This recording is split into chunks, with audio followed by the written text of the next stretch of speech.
Microbocaille. Saoudi.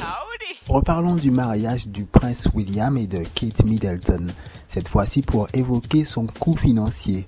On parle de 100 millions d'euros par là, de 1,2 milliard d'euros autre part.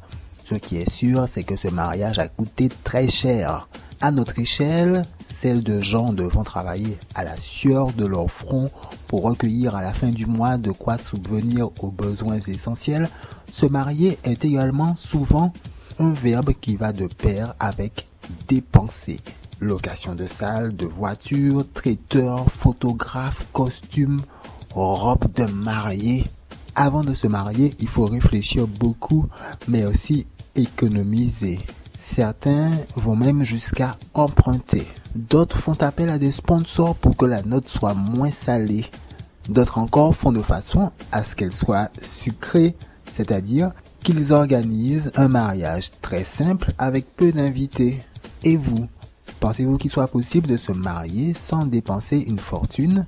Possible de passer une lune de miel sans note salée?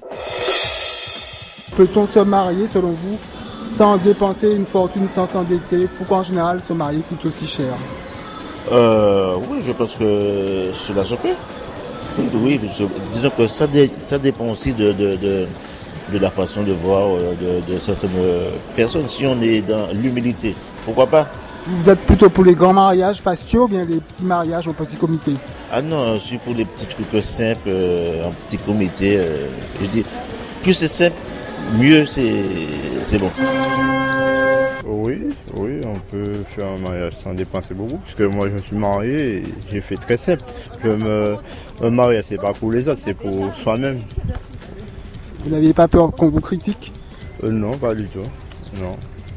Ça, je suis marié, c'est l'essentiel. Ça dépend. Hein.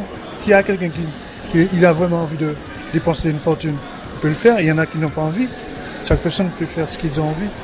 Et vous, est-ce que vous auriez dépensé pour votre mariage? Et est-ce que c'est bien vu de faire un mariage sans dépenser beaucoup, sans inviter beaucoup de personnes? Ça dépend des moyens, je pense que.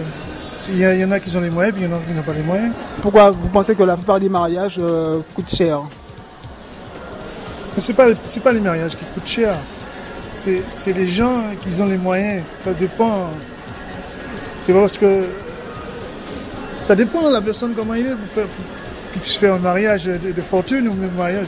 Mais le mariage, pour moi, tous les mariages ne sont pas de fortune, c'est une histoire d'amour. Okay. Alors, ils sont tous. Si on a envie de faire beaucoup, fêter beaucoup, on le fait. Si on n'a pas envie, on ne le fait pas. Moi, je pense que c'est comme ça. Microbocaille. Saoudi. La fois, je suis marié sans une fortune. Hein. Vous n'avez pas peur des ragots parce que vous n'avez pas invité 10 000 personnes? Non, pas du tout. Pour vous, vous préférez les mariages simples au lieu de... Ah ouais, c'est dans la simplicité.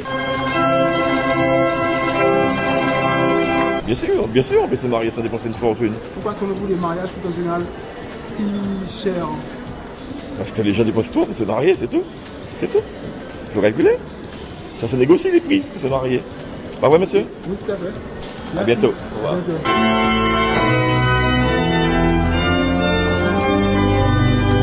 Peut-on se marier sans dépenser une fortune? Oui, bien sûr.